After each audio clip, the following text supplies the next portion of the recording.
Bienvenidos a la primera edición de Radio Rousseau. Me presento, soy David, uno de los anfitriones de este programa, y me encuentro con Julio. Buenas tardes. Sebastián. Hola. Diego. Buenas tardes. Y Carlos. Hola. En esta primera ocasión hablaremos de la capital del pan y del amor, una de las naciones más importantes a principios del siglo XIX. ¿Sabes de quién estamos hablando?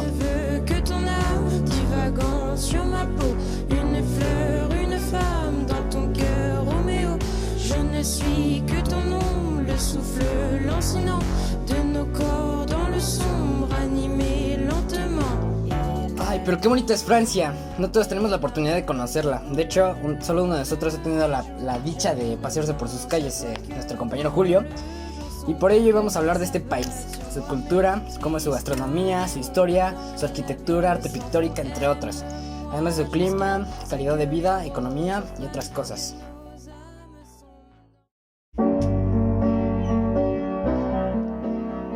Disfruto de este programa de radio una vez por semana, en 95.9. Todos los jueves a las 6. Historia, filosofía, música y más. Radio Rousseau, porque el saber es poder, tu radio ilustrada.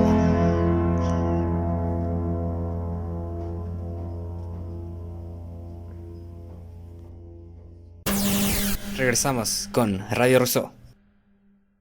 Comencemos con un aspecto delicioso que creo que a todos nos encanta. Se ve gastronomía, y por ello tenemos a Carlos, un experto en este tema.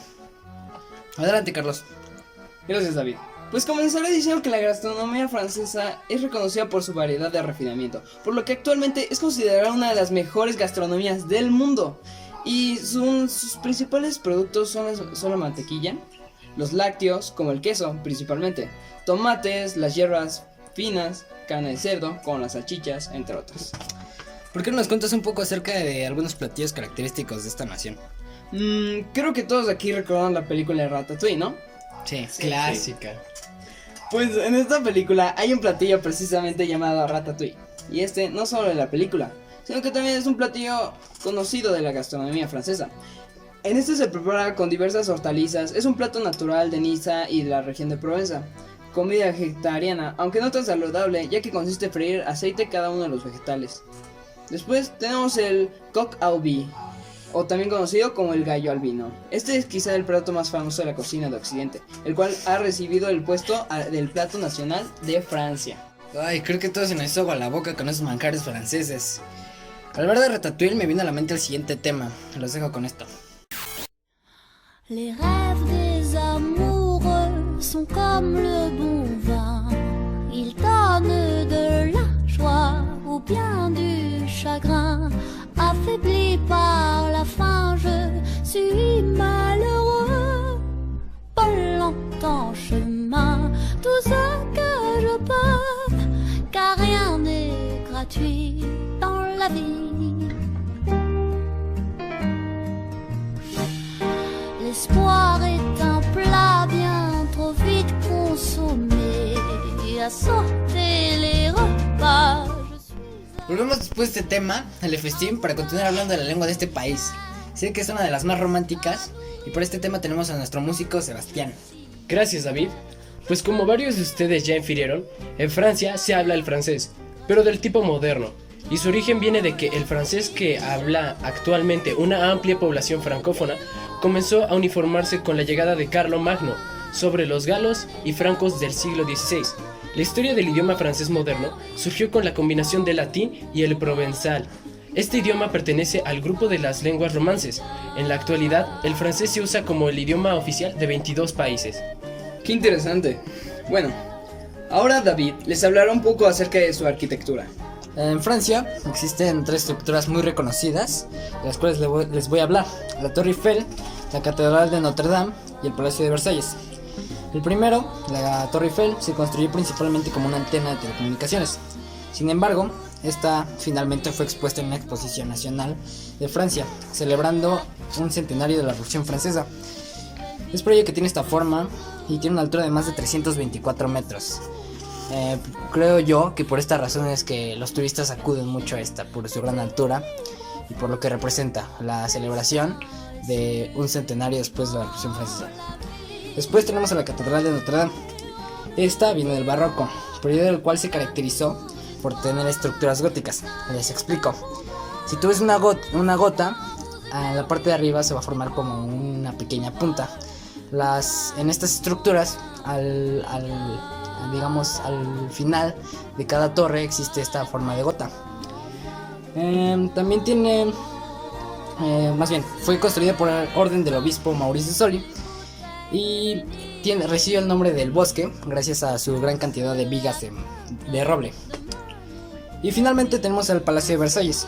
De igual forma, una construcción barroca caracterizada por la extravagancia en sus estructuras hechas de ladrillo. También contiene técnicas de trampojo y técnicas en torno al rey.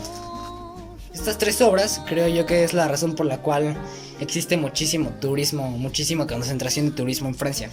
Volvemos después de este tema. Viva la vida de Coldplay.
Regresamos con Radio Rousseau. Bueno, vaya que esas obras son arte. Pero cambiamos del arte arquitectónico al pictórico. ¿David? Gracias, Carlos. Les contaré acerca de 3 pinturas destacadas en Francia. La clase de danza, como su nombre lo dice, es una clase de danza. Pintura de 1874 de Edgar Degas, la cual está expuesta en el Museo Metropolitano de Arte. Esta obra, se dice, encuentra entre las obras más ambiciosas de Degas sobre el tema del ballet. Después tenemos la Mona Lisa, también llamado la Gioconda. Se le da este nombre gracias a su esposo. Es una obra que abarca distintos campos pictóricos italianos y fue pintada por Leonardo da Vinci. Fue adquirido por el rey Francisco I de Francia a comienzos del siglo XVI, por ello es propiedad del Estado francés. Y por último tenemos a La Libertad guiando al pueblo. La Libertad guiando al pueblo es una pintura que va relacionada con la Revolución Francesa. Marca este acontecimiento.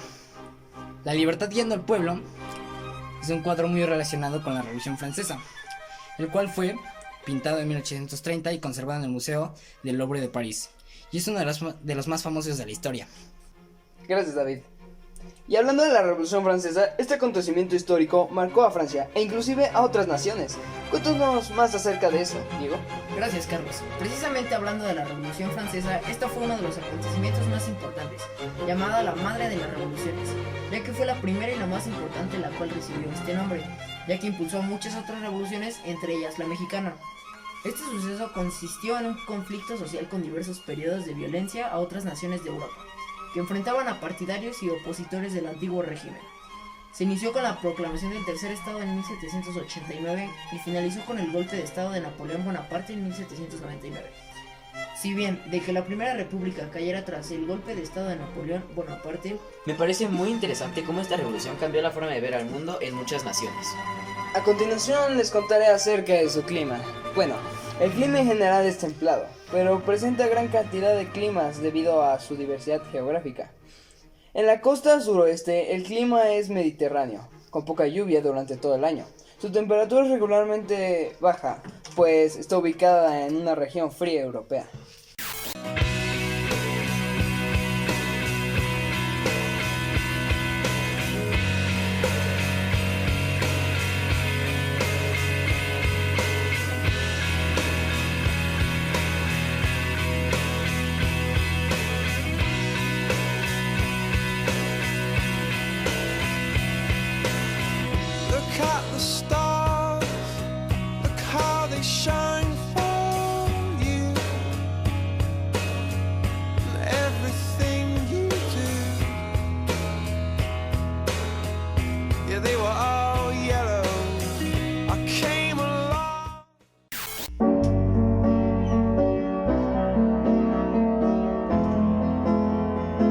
Disfruto de este programa de radio una vez por semana, en 95.9. Todos los jueves a las 6.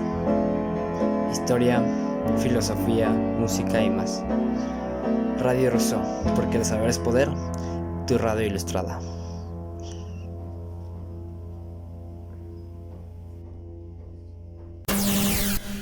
Regresamos con Radio Rousseau. Y regresamos. Retomando la historia de este país, una de las cosas en las que más influyó fue su religión, que es de lo que Diego nos hablará. Gracias, Carlos. Durante el siglo XVIII, el 95% de la población francesa profesaba la religión católica. Del resto, la mayoría eran hugonotes protestantes, que era el antiguo nombre otorgado a los protestantes franceses. Aunque estos eran una minoría muy exigua, ocupaban ciertos puestos en los gobiernos locales. Además, existía una pequeña población judía, más o menos de 40.000 componentes, así como un muy pequeño número de musulmanes en una población total que rondaba de los 27 millones de personas. La religión en Francia está autorizada por la Declaración de los Derechos del Hombre y del Ciudadano de 1789, tanto que su manifestación no perturbe el orden público, que es seguida por la Oficina Central de Cultos creada por la Ley de Separación de las Iglesias y del Estado del 9 de diciembre de 1905. Convirtieron a Francia en un estado secular. Desde esta separación, la República Francesa ya no tiene ninguna religión oficial. Vaya, y hablando de la humanidad, Julio nos va a hablar acerca de la población y su economía, en Francia obviamente. Buenas tardes, espero que estén bien. Y como dice David, yo les aportaré datos y estadísticas poblacionales y económicas de Francia.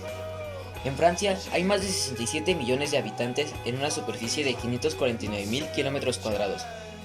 Hay más de 32 millones de hombres y más de 33 millones de mujeres. La economía de Francia se basa en la industria química. En Francia es un sector clave para esto, ya que ayuda a desarrollarse y poder involucrarse en otras actividades. También la actividad turística es muy importante para ellos, ya que 198.400 millones de turistas al año llegan a visitar sus principales atractivos. Por tanto, podemos notar que su calidad de vida se encuentra por encima de la mayoría en ingresos y patrimonio, vivienda, salud, comunidad, balance de vida-trabajo y seguridad personal, pero se encuentra debajo de la mayoría en calidad de medio ambiente, educación, competencias y empleo. Su esperanza de vida es de 83 años aproximadamente para el 2018. Por último, y antes de despedirnos, Sebastián hablará nuevamente pero esta vez acerca del sistema político en Francia.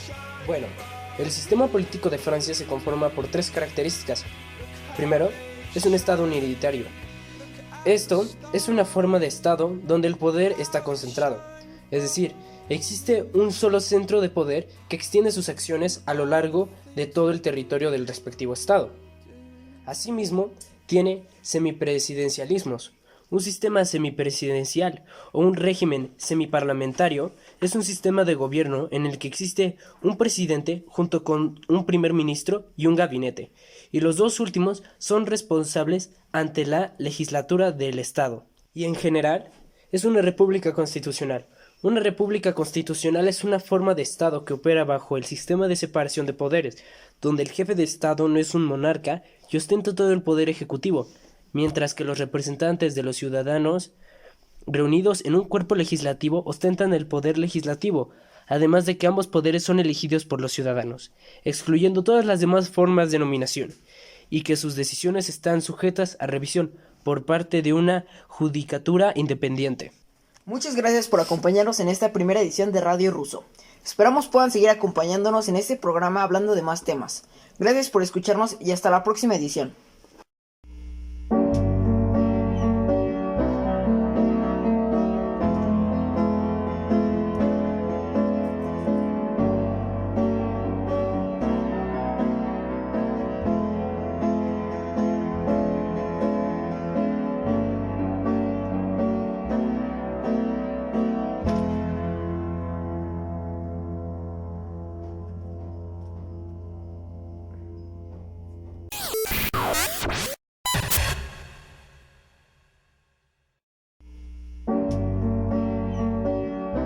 Disfruto de este programa de radio una vez por semana, en 95.9. Todos los jueves a las 6. Historia, filosofía, música y más. Radio Rousseau, porque el saber es poder, tu radio ilustrada.